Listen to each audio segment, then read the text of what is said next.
Tim, this was a game that went back and forth. The Blazers looked like they took charge in the first quarter. The Lakers come roaring back in the second quarter. And then they battled back and forth in the second half. But late in the game, the Blazers hit the shots that mattered. Break that down for us.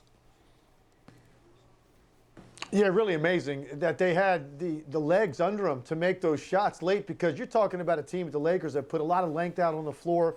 They were picking up Damian Lillard at half court pretty much all night. They had guys jumping out on him with the bigs the entire game. So then to have the legs under you to make these kind of shots late, and C.J. McCollum obviously chipped in with a couple of huge threes, also had a big runner during that stretch. I mean, look at this shot by Lillard. That's 35 to 38 feet.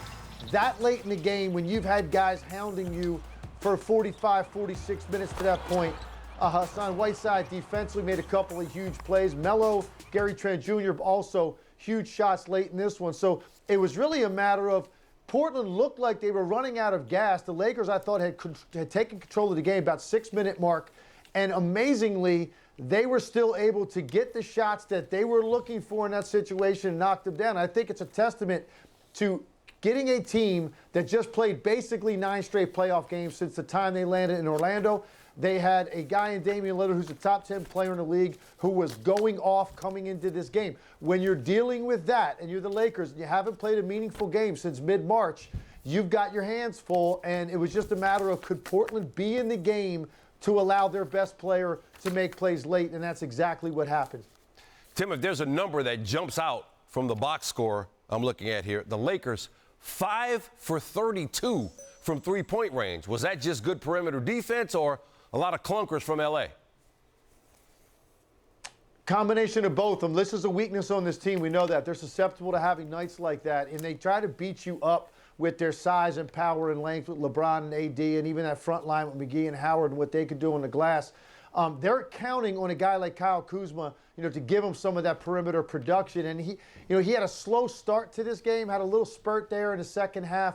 But for the most part, they did not get a lot of additional contributions from those role players that they are going to need to knock down shots. Danny Green missed a number of really good looks in this game. They didn't get much from KCP. They didn't get a ton from Kuzma. Caruso really didn't do anything from the three-point line. So they did not get what they're going to need, supplemental three-point shooting to help the playmaking of LeBron James and Anthony Davis. They don't need to go off like some of these teams do from the three-point line. They just have to make enough so that you have to honor them, and it's going to make things easier for LeBron and AD. It's a weakness of this team, and it reared itself tonight. So, Tim, how much trouble are the Lakers in right now? There's a tendency to overreact when these sorts of things happen, but is there a legitimate cause for serious concern? Yeah, I definitely think there is. I mean, I've been saying for the last couple of days that this was a serious problem for the Lakers coming into this because of the fact that they just haven't been able to replicate anything that amounted to pressure. And all of a sudden now you're going to walk out there and there's no home court. You're not going to get the adrenaline rush you would have gotten at Staples Center if you're in that situation where you're playing out the last couple of weeks of a normal season without meaningful games. But then you walk out on a Staples Center and you get that adrenaline, that electricity. They didn't get that tonight. So where are they going to get it? Portland has been able to manufacture that since they've been in the bubble by playing big games and finding that offensive rhythm for this one, one of the best backcourts in the league. So this is a serious problem. I said coming into tonight that it would not shock me if the Lakers dug a hole in this series. Now, ultimately, in a best of 7, you think the better team is going to win. So I still think the Lakers will win this series, but I do think the Portland Trail Blazers are going to give them fits. This thing could go the distance. Ultimately, I think the Lakers, combination of AD and LeBron and just the ways that they affect the game and their force on the game ultimately will win this series. But this was a problem for Lakers coming in, and it manifested itself exactly that way.